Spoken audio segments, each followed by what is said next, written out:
Alright, so Season 3, Episode 7 of Invincible dropped a few days ago, and it was one that we had been waiting on for a while.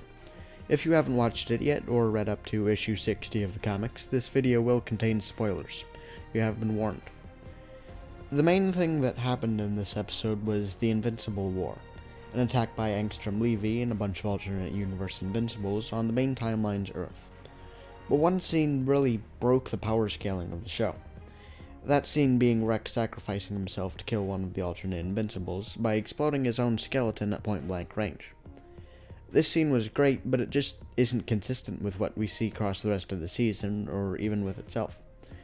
Just a minute or two before he explodes his own skeleton, he blows up the entire floor, which doesn't really seem to do much of anything to the alternate Invincible. So then why would exploding his own skeleton, which should be much smaller and have much less mass, immediately kill the alternate Invincible? What's more than this is that even if we assume that it worked, the size of the explosion here doesn't line up with how durable we know the main Invincible to be. Just 4 episodes before this, Invincible survives a nuclear missile, on screen, at point-blank range, and is at most stunned for a minute or two. Once he recovers, there's barely a scratch on him, and he flies right back to the fight. It doesn't make much sense for the alternate Invincible to be this much weaker.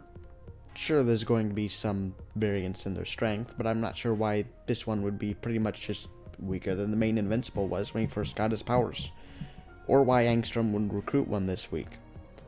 We know some of the other variants have to be pretty strong, since one says he killed Omni-Man, and most of them conquered Earth and defeated all the heroes of Earth in their universes, even if they did have some help from Omni-Man. I think that what happened here was really just that the writers and animators messed up.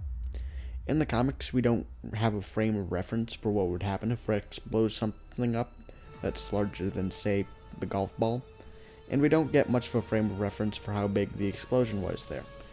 We just see a close-up panel of the alternate Invincible being disintegrated by the blast, and a reaction panel from Robot.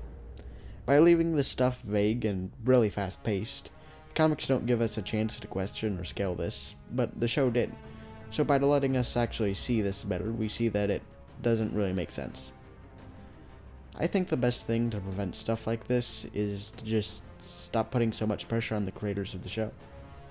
There's been a lot of demand for the next few episodes because this is a great show, based on a great comic. But the byproduct of that is that the creators feel the need to release the next episodes as fast as possible, at the cost of quality. Don't get me wrong, Season 3 was great, but some scenes were definitely a bit rushed. What the hell even are those fruits? So I say we chill out and give the creators the time and space to work on Season 4. As long as they promise to give us the Battle Beast versus Conquest fight we were robbed of in the comics. Seriously, it's the perfect matchup, we need it. Anyways, if you enjoyed the video and you're still here, don't forget to leave a like because it really helps the channel and it lets me know what kind of content people are into. It also gives me motivation to upload. It's been 2 months.